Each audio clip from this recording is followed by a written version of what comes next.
తత్వం ఉన్నటువంటి నేల,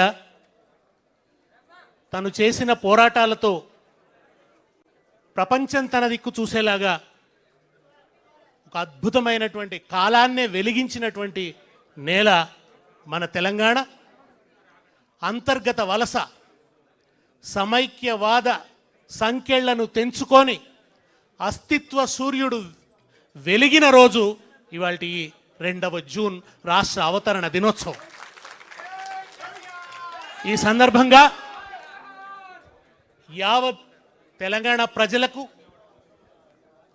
ఈ ఉద్యమంలో పాల్గొని ఈ ఉద్యమంలో ఉద్విగ్నమైనటువంటి భాగస్వామ్యాన్ని పంచుకొని దయచేసి కొద్దిగా ఉద్విగ్నమైన భాగస్వామ్యాన్ని పంచుకొని కేసీఆర్ గారు ఒక్క పిలుపిస్తే రోడ్లు జనసముద్రాలైతే యూనివర్సిటీలు యుద్ధ మైదానాలుగా మారిపోతే ప్రతి బిడ్డ ఎగిసిపడి లాఠీ దెబ్బలను తట్టుకొని ఇనుప కంచెల మీద పడి 1000 కుట్లు పడ్డా కానీ నోటి నిండా జై తెలంగాణ అన్న రణనినాదాన్ని దిక్కులు పిక్కటిల్లేలాగా గర్జించి భూమిపుత్రుల పోరాటాల్లోనే ఒక నూతన అధ్యాయాన్ని సృష్టించినటువంటి మహత్తర పోరాటంలో పాలు పంచుకున్న ప్రతి ఉద్యమకారుడికి భారత రాష్ట్ర సమితి వినమ్రంగా నమస్కరిస్తున్నది. వాళ్ళందరినీ పేరు పేరున తలుచుకుంటున్నది. 3 ఉద్యమాలకు సాక్షి. 1952 ముల్కీ ఉద్యమం, 69 తెలంగాణ రాష్ట్ర సాధన ఉద్యమం, మళ్ళీ మలిదశ తెలంగాణ ఉద్యమం. ఈ 3 ఉద్యమాలకు కర్మసాక్షి అయినటువంటి మహనీయుడు తెలంగాణ చెరువు తీరు మన జయశంకరు సారు, అలుగు దుంకి పారు పదునైన మాట జోరు, పాలు పోసుకున్న పజ్జొన్న కంకులల్లా పైకి పైకి ఎగిరే ఆ పాల పిట్టలల్లా మీ ఆశయాల వ్రాలు కనిపించే ఆనవాలు. తెలంగాణ చెరువు తీరు మన జయశంకరు సారు, అలుగు దుంకి పారు పదునైన మాట జోరు. ఉద్యమమంటే ఇప్పుడు పురుకుతున్న ప్రవాహం, స్వాభిమాన సమరంలో జాగృత జన సమూహం. స్వరాష్ట్ర సాధన కోసం జరుగుతున్న సమరం, సమానత్వ విలువ కొరకు సాగించిన పయనం, ఆంధ్ర వలస పాలనకు అది అంతిమ చరణం. చేరువలోనే ఉన్నది చెరవీడే సమయం, ఆ ఉదయంలో ధ్వనించును, ఆ ఉదయంలో ధ్వనించును జయశంకరు హృదయం. తెలంగాణ చెరువు తీరు మన జయశంకరు సారు, అలుగు దుంకి పారు పదునైన మాట జోరు. 69 ఉద్యమం రక్తసిక్తమైపోయిన తర్వాత 369 మంది బిడ్డల్ని కర్కశంగా కాంగ్రెస్ బలి తీసుకున్న తర్వాత ఏ ఇందిరమ్మ రాజ్యం అని చెప్తున్నారో ఆ ఇందిరమ్మనే 369 మంది బిడ్డల్ని కాల్చి చంపించింది. వాళ్ళ దేహాల సాక్షిగా, ఆ అమరుల ఆరిపోని శ్వాసల సాక్షిగా ఈ తెలంగాణ చైతన్య దీపాన్ని ఒక జయశంకర్ గారు, ఒక కేశవరావు జాదవ్ గారు, ఒక భూపతి కృష్ణమూర్తి గారు, ఒక కాళోజీ నారాయణరావు గారు, వీళ్ళందరూ కాపాడుకుంటూ వచ్చింది. ఈ దీపం ఆరిపోకుండా నిరంతరం తెలంగాణకు జరుగుతున్న అన్యాయాన్ని గుర్తు చేస్తూ వచ్చిండ్రు. ఎవరో ఒకరు రాకపోతారా, ఈ దీపాన్ని పెను జ్వాలగా మార్చకపోతారా అని. అప్పుడు వచ్చిండు ఏప్రిల్ 27, 2001 రోజున వచ్చిండు ఒక బక్కపలుచని మనిషి. అందరు ఏమనుకున్నారంటే గాలి వస్తే ఎగిరిపోయేట ఆయన, ఈయనతో ఏమవుతుందని అనుకున్నారు. కానీ ఆయన తనకు తానే ఒక ప్రభంజనమై తెలంగాణను తుఫాన్ లాగా చుట్టుముట్టిండు. ఆయనే కేసీఆర్. 3 అక్షరాల విస్ఫోటనం. ఆరిపోయిన అమరుల శ్వాసలు ఈ భూమిలో నిక్షిప్తమైతే వాటిని ఆటం బాంబులు చేసి మళ్ళీ పేల్చి విస్ఫోటనాన్ని సృష్టించినటువంటి వాడు కేసీఆర్. తెలంగాణ ఉద్యమానికి రాజకీయ రూపం ఇచ్చిన వాడు కేసీఆర్, రాజకీయ వ్యక్తీకరణ ఇచ్చినటువంటి వాడు కేసీఆర్. తెలంగాణ డిమాండ్ ఎన్నికలను ప్రభావితం చేసే స్థాయికి తీసుకుపోయిన వాడు కేసీఆర్.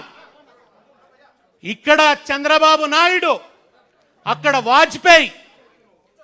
బలమైనటువంటి రాజ్యం, చంద్రబాబు ప్రతాపానికి అడ్డు లేదప్పుడు. అటువంటి దశలో సవాల్ చేసి పార్టీ పెట్టిన మొనగాడు కేసీఆర్. తెలంగాణ రాష్ట్ర సమితిని స్థాపించినటువంటి వాడు కేసీఆర్. అంతేనా? ఒకవైపు పైన యూపీఏ సోనియా గాంధీ, కింద రాజశేఖర్ రెడ్డి, ఇక్కడ అక్కడ కాంగ్రెసే, ఎదురులేదు. ఆ దశలో తన కేంద్ర మంత్రి పదవికి రాజీనామా చేసి మళ్ళీ తెలంగాణ భూమి మీద నిలబడి కరీంనగర్ ఉప ఎన్నికను సృష్టించి కాలాన్నే వణికించిన, కళపిళ ఉడికించిన నాయకుడు కేసీఆర్. ఎంత ధైర్యం కావాలప్పుడు? అటు రాజశేఖర రెడ్డి, అటు సోనియా గాంధీ. అట్లా రాజకీయంగా అంత బలంగా ఉన్న దశలో వాళ్ళని ఎదుర్కోవడానికి, వాళ్ళని ఎదిరించడానికి ఎంత ధైర్యం కావాలి? ఎక్కడిది ఆత్మబలం కేసీఆర్కు? ఎక్కడిది శక్తి కేసీఆర్కు? ఎక్కడి నుంచి వచ్చింది? అది ఎక్కడి నుంచి వచ్చిందంటే తెలంగాణ ప్రజల హృదయాల్లో 60 సంవత్సరాలుగా కళపెళ్ళ ఉడుకుతున్నటువంటి స్వరాష్ట్ర సాధన ఆకాంక్షనే ఆయన బలంగా మారింది. అదే ఆయన బలంగా చేసుకున్నాడు. మీడియా లేదు, మనకు మీడియా లేదు, ధనబలం లేదు. ఏమున్నాయా అంటే డప్పులు కొట్టుకుంటూ వచ్చే కళాకారులు ఉన్నారు, పుస్తకాలు పట్టుకొని వచ్చే మేధావులు ఉన్నారు. ఒక విద్యాసాగర్ రావు గారు నీళ్లు నిజాలు, ఏ నదిలో ఎట్లా అన్యాయం జరిగిందో తెలంగాణ బిడ్డలకు, టీఎంసీలు అంటే ఏంది, క్యూసెక్కులు అంటే ఏంది, ఓ అద్భుతమైనటువంటి చైతన్యాన్ని కలిగించిండు. అనేక మంది మేధావులతో అనుబంధం పెట్టుకున్నాడు కేసీఆర్, కళాకారులతో అనుబంధం పెట్టుకున్నాడు కేసీఆర్, డాక్టర్లతో అనుబంధం, లాయర్లతో అనుబంధం, తెలంగాణలోని ప్రతి సమూహంతో అనుబంధాన్ని పెట్టుకొని ఓ అద్భుతమైనటువంటి పోరాటాన్ని నిర్మించి ఢిల్లీ పీఠాన్ని గజగజ వణికించి ఇటు పార్లమెంటు, అసెంబ్లీ, ప్రతి ఇటుక పెళ్ళ కూడా వణికిపోయేలాగా ప్రళయ గర్జన చేసి చివరికి ఎన్నికలకు ముందు జై తెలంగాణ, ఎన్నికలకు ముందు నై తెలంగాణ అనే కుట్రను అమలు చేస్తుంటే పదవులు పణంగా పెట్టడమే కాదు, ప్రాణాన్ని కూడా పణంగా పెడతానని కేసీఆర్ చచ్చుడో తెలంగాణ వచ్చుడో అని రణనినాదం చేసి తన ప్రాణాన్ని పణంగా పెట్టి అద్భుతమైన నిరాహార దీక్ష చేసి యావత్ తెలంగాణను ఒక్కటి చేసి ఒక భూకంపాన్ని సృష్టించినటువంటి వాడు కేసీఆర్. కేసీఆర్ కేంద్రంగానే ఈ అల్పపీడనం అంతా అల్లుకున్నది. ఈ తుఫాన్ అంతా కూడా ఆయన కేంద్రంగానే. టీఆర్ఎస్ ఓడిపోతే అయిపోయింది తెలంగాణ. ఎన్ని దెబ్బలు! అసలు కరీంనగర్ ఉప ఎన్నిక సవాల్ చేసినాడు, గుండెలు వణికినాయి. ఏమవుతుంది అని. మళ్ళా రాజీనామాలు చేస్తే అనుకున్న రిజల్ట్ రాలే, రెండవసారి చేస్తే ఇక అయిపోయింది తెలంగాణ అన్నారు. 2009లో అనుకున్న ఫలితాలు రాకుంటే అయిపోయింది కేసీఆర్, నేలమాళిగలకు పోయినట్టే అన్నారు. కానీ కేసీఆర్ ఒక ఫీనిక్స్ పక్షిని చంపి కాలబెట్టినా అది మళ్ళలేస్తుంది. అది గ్రీకు పురాణాల్లో ఉంటుంది. అటువంటి ఫీనిక్స్ పక్షి కేసీఆర్ మళ్ళా అట్లా లేచిండు. మనిషిని కూడగట్టిండు, ప్రతి చేతిలో జమ్మాకు పెట్టిండు, కాగలిచ్చుకున్నాడు, అలాయ్ బలాయి తీసుకున్నాడు. అవసరమైతే ఒక మొత్తం పార్టీలందరినీ కూడా ముగ్గులోకి లాగిండు. ఆంధ్రలో వేర్లుండి తెలంగాణలో కొమ్మలు రెమ్మలున్న కరడుగట్టిన సమైక్యవాద పార్టీ చంద్రబాబు నాయుడుతో తెలంగాణ తీర్మానం చేయించిన ఘనత కేసీఆర్ది. ఎవరు చేయించగలరు? అది చేయించిన వాడు కేసీఆర్ లేకుంటే తెలుగుదేశం పార్టీ తీర్మానం చేస్తుందా? బీజేపీ తీర్మానం చేయాల్సి వచ్చింది, కమ్యూనిస్ట్ పార్టీ తీర్మానం చేయాల్సి వచ్చింది. ప్రజల్లో ఉబుకుతున్న చైతన్యాన్ని, ప్రజలు ఎన్నికల ద్వారా ఇస్తున్న ఫలితాన్ని, వీటన్నిటిని ఒత్తిడిగా ప్రయోగించి ఒక్కొక్క పార్టీని గజగజ వణికేటట్టు చేసిండు. వణికితే ముగ్గులోకి దించితే తీర్మానాలు చేసి మేము తెలంగాణకు జై అంటాం, మేము తెలంగాణ. ఇవాళ మాట్లాడుతున్న వాళ్ళంతా వీళ్ళందరూ కూడా మేము కాదా తెలంగాణ ఉద్యమకారులం, ఊర్లలోకి వస్తే చెప్పులతో కొడతామన్నారు తెలంగాణ వాదులు. ఆ రోజు మీరింటి దొంగలు, మీరు ద్రోహం చేస్తున్నారు, మీరు ఊళ్ళలోకి వస్తే చెప్పులతో కొడతామన్నారు. అప్పుడు వీళ్ళు తెలంగాణ అన్నారు. అప్పుడు వీళ్ళు పార్లమెంట్లో మాట్లాడినరు, అప్పుడు వీళ్ళు ఉద్యమాల్లోకి కలిసి వచ్చిండ్రు. అది కూడా అందరు కాదు, కొందరు. ఇవాళ వెళ్తున్నానైందైతే అప్పుడు కూడా రాలేదు. ఆయనకు 14 ఏళ్ల ఉద్యమంలో సిగ్గు రానేలేదు, ఆయనకు బుద్ధి రానేలేదు, జ్ఞానం రానేలేదు, తెలంగాణ ఉద్యమ స్పృహ రానేలేదు ఆయనకు. ఒక్కనాడు జయశంకర్ సరసన నిలబడలే, ఒక్కనాడు విద్యాసాగర్ రావు గారి కరచాలనం చెయ్యలే. ఏదైనా ఉన్నదంతా కూడా చంద్రబాబు పాదాల దగ్గరనే మోకరిల్లి ఆ చంద్రబాబును తెలంగాణ మీద నీ స్టాండ్ ఏందని అడిగేటందుకు ఉద్యమకారులు పోతే ఉద్యమకారులను చంపేస్తానని రైఫిల్ ఎత్తిన ద్రోహి వాళ్ళ ముఖ్యమంత్రి.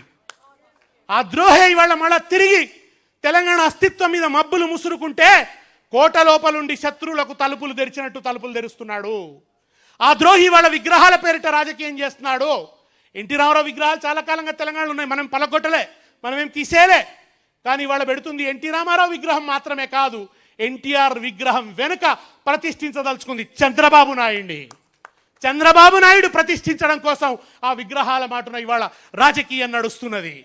ఇవాళ మళ్ళా గద్దలాడుతున్నాయి తెలంగాణ మీద. కేసీఆర్ అధికారంలో లేడు అంటే మళ్ళా గద్దలు తిరుగుతున్నాయి తెలంగాణ మీద, రకరకాల గద్దలు, మళ్ళా సినిమా గద్దలు. మళ్ళా ఈ గద్దలన్నీ కూడా ఇవాళ తెలంగాణ చుట్టూ ఆడుతున్న ఈ సందర్భంలో ఈ పుష్కర తెలంగాణ మనకు కొత్త కర్తవ్యాలను ఉపదేశిస్తున్నది, మనకు కొత్త పథాన్ని నిర్దేశిస్తున్నది. మళ్ళీ మనలో పోరాట స్ఫూర్తిని రగల్చమని మళ్ళా ఒకసారి తెలంగాణ జెండాను ఎత్తుకొని జై తెలంగాణ అని ప్రళయగర్జన చేయమని బోధిస్తున్నది ఈ పుష్కర తెలంగాణ. కనుక దాన్ని ఆవాహన చేసుకుంటానికి ఇవాళ మనం ఇక్కడ కూడినాం. ఇవాళ మళ్ళా మరో పోరాటానికి శ్రీకారం చుట్టడానికి, మళ్ళీ ఆనాటి ఉద్యమ స్ఫూర్తిని మళ్ళా నిలువెల్ల నింపుకోవడానికి ఇవాళ ఇక్కడ మనం జమకూడినం. ఈ అవతరణ దినోత్సవంలో ఎన్నో ఉద్యమాలు జరిగినాయి తెలంగాణలో. తెలంగాణ రైతాంగ పోరాటం జరిగింది, అది ఆశించిన గమ్యం చేరలే, అర్ధాంతరంగా అణచివేతకు గురైపోయింది. దుఃఖం, భూమి కావాలన్నాడు, భూమి రాలే, చేతులున్న తుపాకీ కూడా పోయింది. తర్వాత 69 ఉద్యమం జరిగింది, అది కూడా అర్ధాంతరంగా విరామానికి గురైంది. జయశంకర్ గారు అనేది విరామమే తప్ప విరమణ లేదు అనేవాడు, అది విరామానికి గురైంది. ఆ రోజు పిచ్ బ్యాట్లింగ్, ఒక రణక్షేత్రంలో అటు పోలీసులు ఇటు ఉద్యమకారుల నుండి కొట్లాడిండ్రు, రక్తం గారింది, తెలంగాణ నేలను రక్తంతో తడిపిండ్రు. నేను ఎప్పుడూ ఒక మాట అంటా, కేసీఆర్ వచ్చేదాకా ఈ నేల మీద పారింది రక్తమే, కేసీఆర్ వచ్చిన తర్వాతనే సాగునీరు పారింది తెలంగాణ నేల మీద. అప్పటిదాకా రక్తమే పారింది, రక్తమే పారిచ్చారు. నీళ్ళు అడిగితే రక్తం, నిధులు అడిగితే రక్తం, ఎన్కౌంటర్లు, కరెంట్ అడిగితే రక్తం, పోలీస్ స్టేషన్లో వేసి కొట్టిండ్రు, స్టేషన్ల దగ్గరకు పోయి కరెంట్ అడిగితే నక్సలైట్లను లోపల పారేసారు. ఆ నక్సలైట్ ఉద్యమం కూడా ఒక విషాదాంతమైపోయింది. అత్యద్భుతమైన ఫలితాలు సాధించింది, భూస్వామ్యాన్ని కూల్చింది, కానీ అది కూడా ఆశించిన గమ్యం చేరలేదు. ఆశించిన గమ్యం చేరి తీరాన్ని ముద్దాడిన ఉద్యమం తెలంగాణ రాష్ట్ర సాధన ఉద్యమం. తెలంగాణ చరిత్రలో తీరాన్ని ముద్దాడిన ఉద్యమం, తీరం చేరిన నౌక, తీరం చేరిన నావ తెలంగాణ ఉద్యమం అయితే దాని నావికుడు, తుఫానుల్లో కూడా ఆ పడవను నడిపిన నావికుడు కేసీఆర్. కేసీఆర్ లేకుంటే ఆ నావ సాఫీగా నడిచేది కాదు. ఇవాళ అనేక మంది మాట్లాడేటోళ్ళు మోపైనరు, అనేక మంది దాన్ని క్లెయిమ్ చేసుకుంటారు. సక్సెస్కు అనేక మంది వారసులం అంటారు, ఫెయిల్యూర్ అప్పుడు ఎవడు రాడు. కానీ 2009లో కొంచెం దెబ్బ తింటే రాళ్ల మీద రాళ్ళు వేయాలని చూసిండ్రు.